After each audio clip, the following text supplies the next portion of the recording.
Hello, everyone. Welcome to Conversations with Sekani, a podcast for people in their 20s who are trying to figure out life and not get lost along the way. Today's guest is Brigitta Dau, a life coach, Reiki Master, author, and speaker who helps people reconnect with their inner wisdom, overcome personal blocks, and create lives filled with purpose and creativity. Blending energy work, coaching, and creative expression, Brigitta's approach is both grounded and transformative. She's also the co-author of Landing on Your North Star, a guide to discovering and aligning with your life's purpose. Brigitta, welcome to Conversations with Sekani. It's a pleasure to have you. Thank you so much for having me. I'm really looking forward to this. All right. So yes, I want us to start with your journey, right? So your work blends coaching. I Mhm. don't know if I'm pronouncing it correctly. Reiki, That's right? right. Yeah, you're good with pronunciation. Yeah. Okay, Reiki and creativity. So how did that part Yeah. come together for you? Yeah, thank you. I think I've had an interest in all of these things. Life coaching, I love. I loved coaching because when I got my first life coach, I realized, ooh, this is really cool. It's different than therapy. It's very action oriented, results oriented. You have homework assignments. There's a lot of growth. I love therapy. I'm not saying no to th I love both.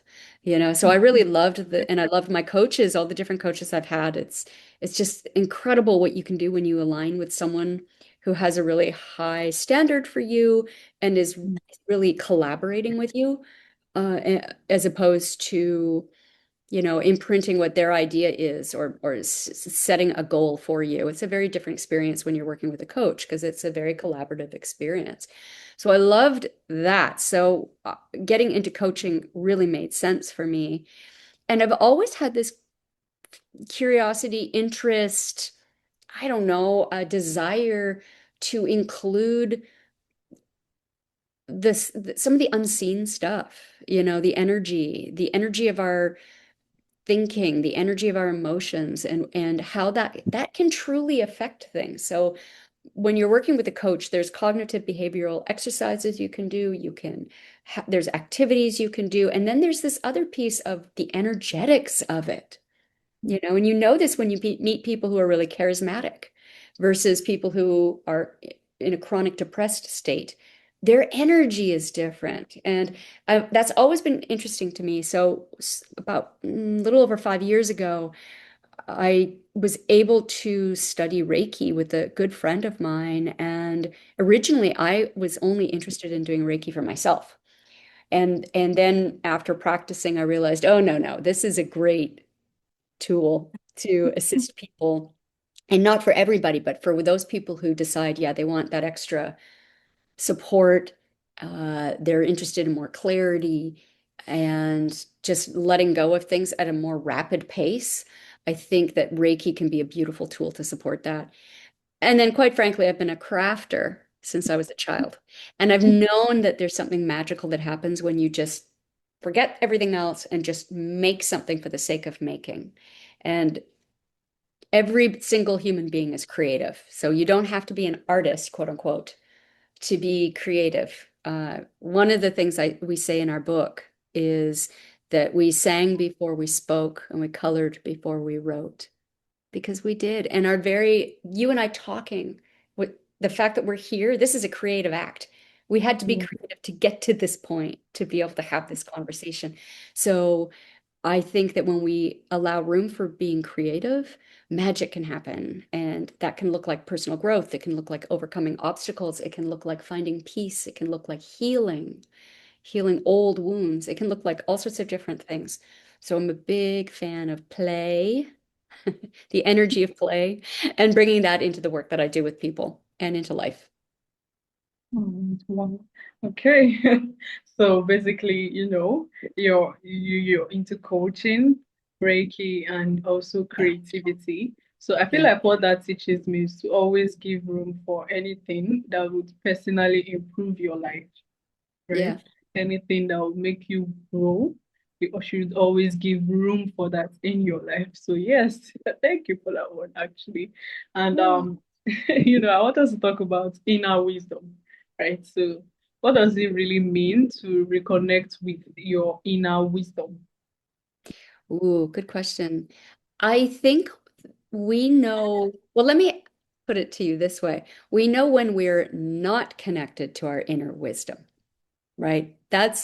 I think for most of us, we can clearly say when we're out of alignment. When we know and sometimes that can happen in a moment where you wake up and you look around and you think to yourself, what, this is not right. I'm this, we've had those moments. Or it can be when you're making a decision about something and you have that gut feeling and one way feels better than the other. I think that can be a clue uh, about our inner wisdom in so you could call it intuition.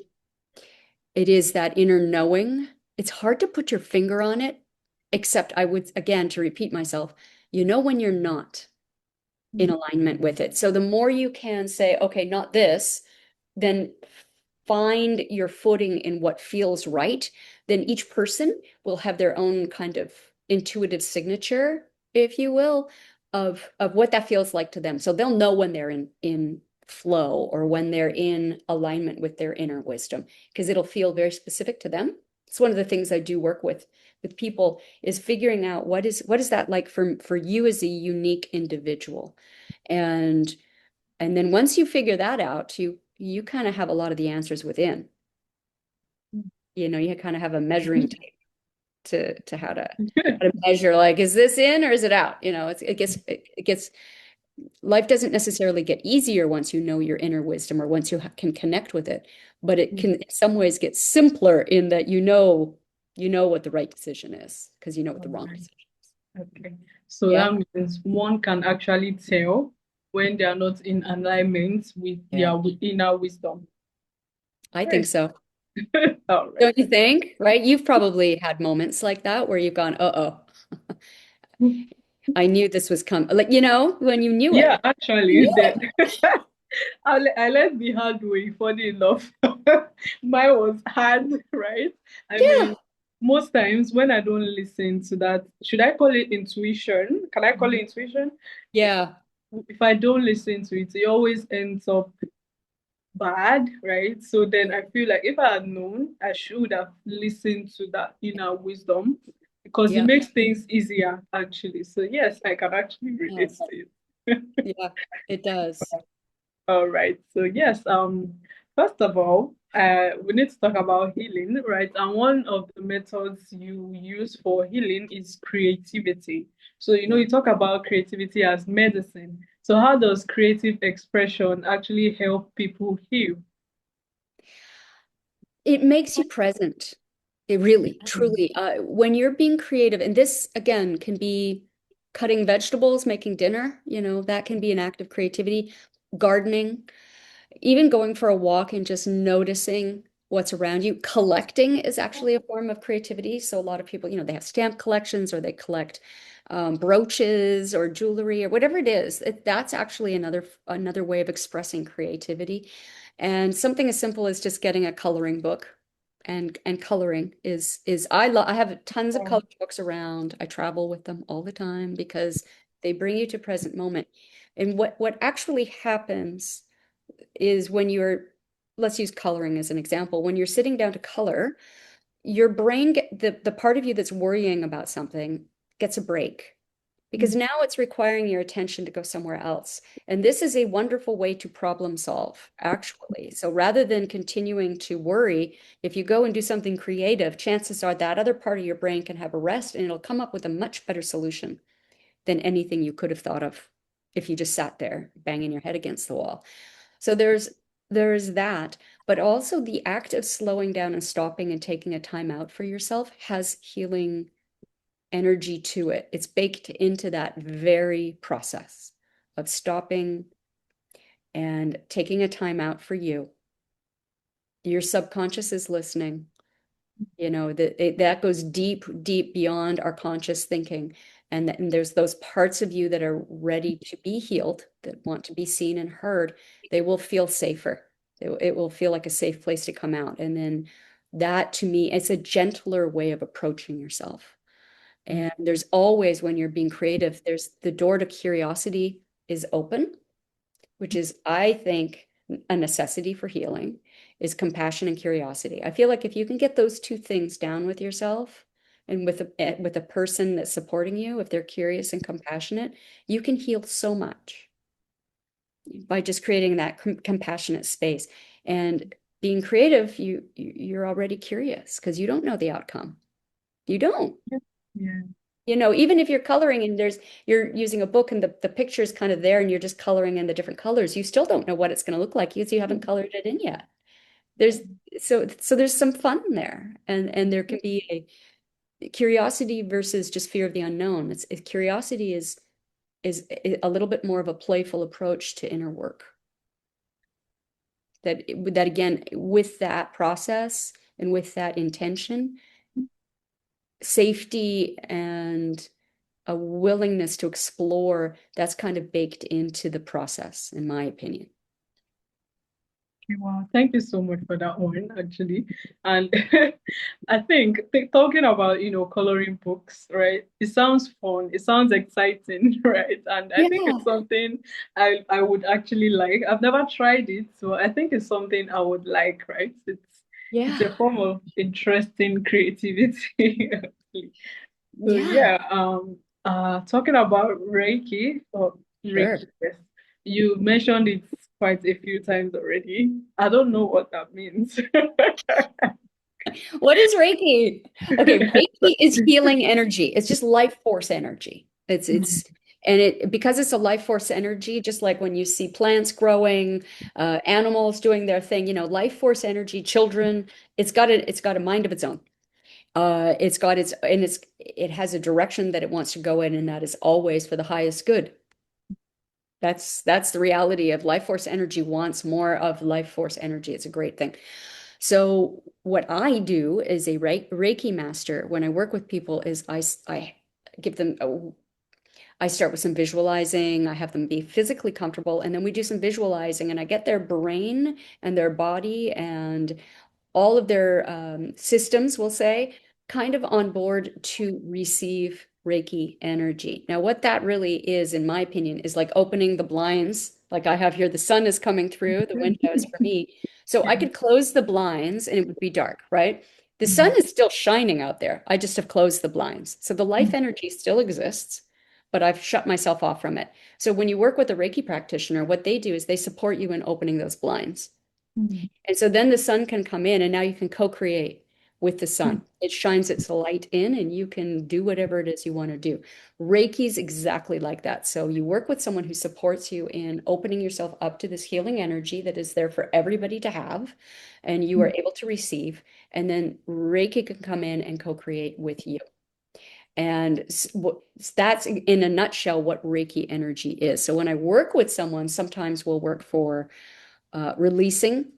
Maybe they've done, the work with whatever work it is they've done to release a pattern of behavior, or maybe they're letting go of a relationship, or they're moving on from a project, and they just have that heavy feeling that's still kind of left after Yeah. you're kind of over it, but there still is like feeling. Well, Reiki will come in and clear that for you.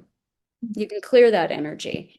So that might be something that I would do with someone. Or if they maybe have a project in mind, they want to set a goal for themselves, and they're not sure how to proceed, we can do a Reiki meditation and they'll get some clarity around the direction that they should go in.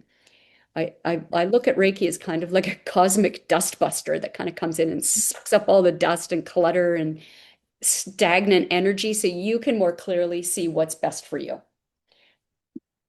Does that answer your question about Reiki? It does in the most Okay, practical good. way. The most practical way, actually. So yes. Yeah, good. All right. So yes, talking about, another form of healing, right? We have this what we call food and emotional healing, of which you Yeah, also talk about. So, yeah, you've overcome eating disorders. So what yeah. shifted for you in your relationship with food? Well, I think that food for me, I started having a very chaotic relationship with food in my childhood when I was probably about 8 years old. I'm not sure. And for everybody, it's completely different. It can start at different ages for different reasons. And depending on the reason as to why you became dysfunctional, let's say, with your eating, sometimes you do need to work with a therapist on that to get to the trauma of what's underneath all of that. But at the end of the day, I am interested in supporting women. It's usually women who have this chaotic relationship with food, where there's a lot of deprivation that they experience, or binge eating disorder is something that I had. I've had multiple eating disorders. I had eating disorders. I didn't know what they were called back in the day. Now they have names. It's like, oh, great. But the bottom line is what the beautiful thing with food is that you need to eat every single day. And I've given up other things like alcohol, and I've given up tobacco, and as much as I love cigarettes, technically I did not need them every day to survive. I felt like I did. Trust me, when I was smoking, I loved them. But apparently you don't need cigarettes to live. No, you do not. You do not need to drink to survive, but you do need to eat. So if you have an unhealthy relationship with food, you're going to have to look at that every single day. So to me, that's the gift that keeps on giving. It's an opportunity every time you eat, it's an opportunity for you to look at what's my relationship with myself right now.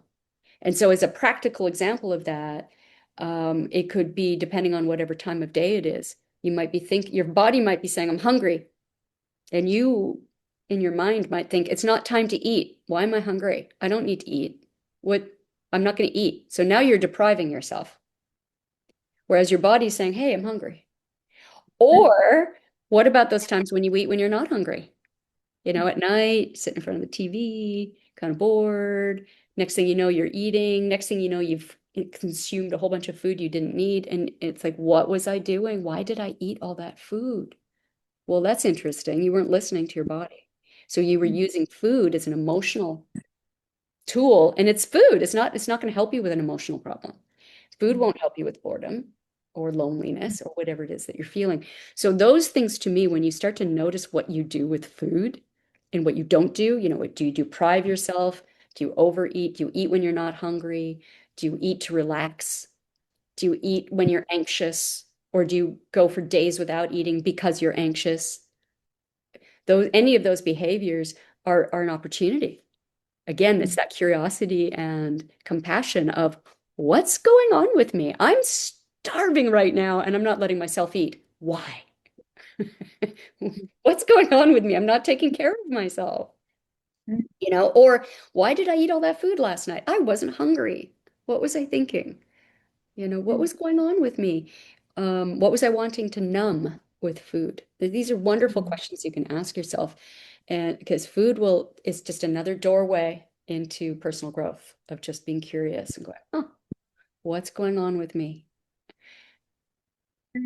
Wow, all right. So, it's about it's about listening to yourself, right?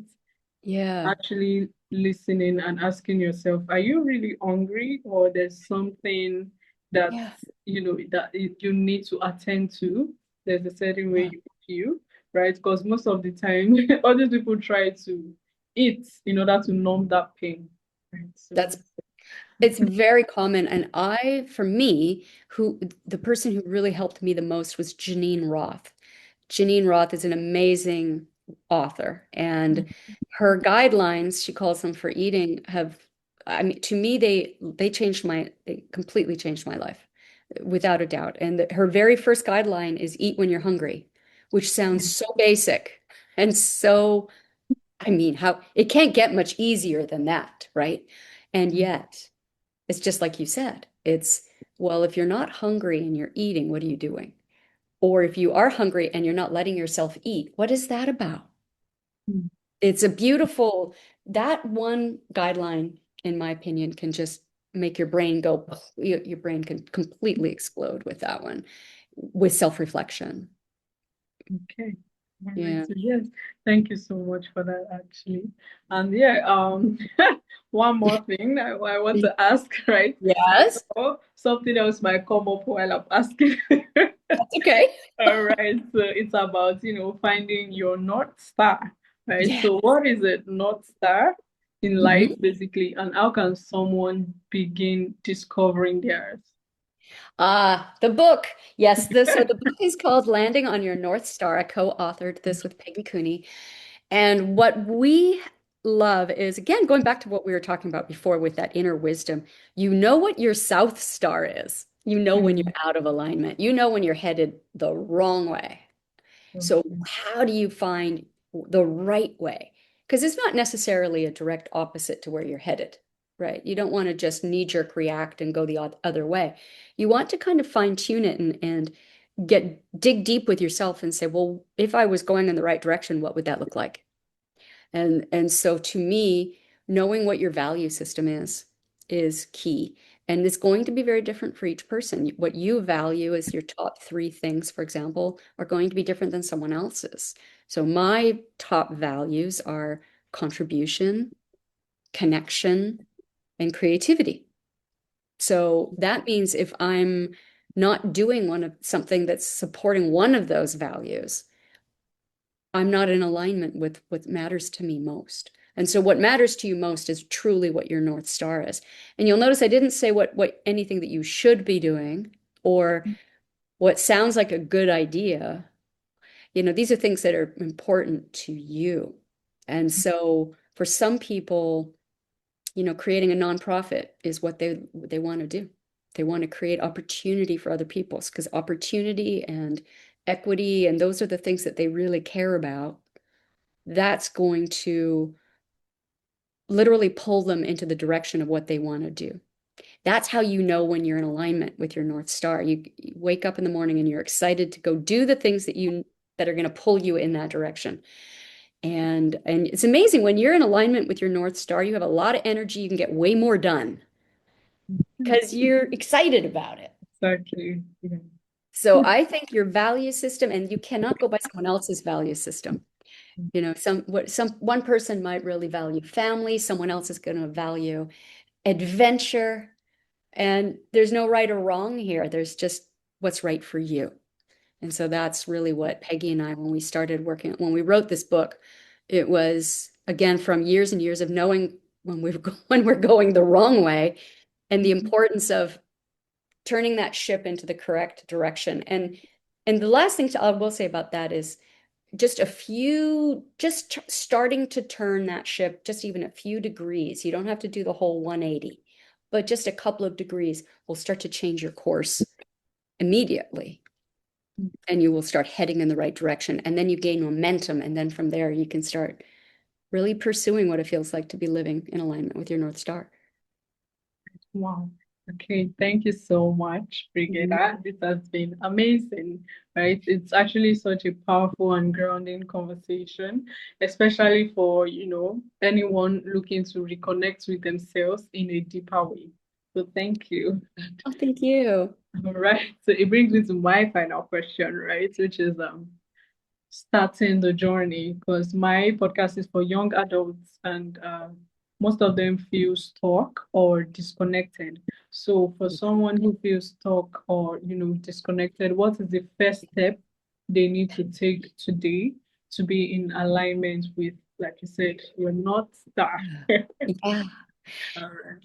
I want to say for when you're younger, certainly, 20s, you're in your, in the 20s ages, taking some time out to get away from the noise of the world, I think is crucial.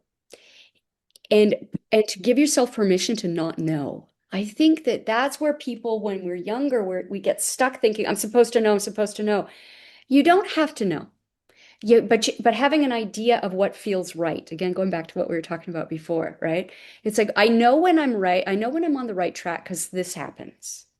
I feel this way in my body, or these thoughts pop in, or things are a little easier. Or the energy, like I was just saying, you have a lot of energy to get a lot done. Chances are you're probably in a pretty good alignment then, because what you're doing is giving you energy, and you're giving it energy, and there's this beautiful give and take that's happening with whatever the thing is that you're going for.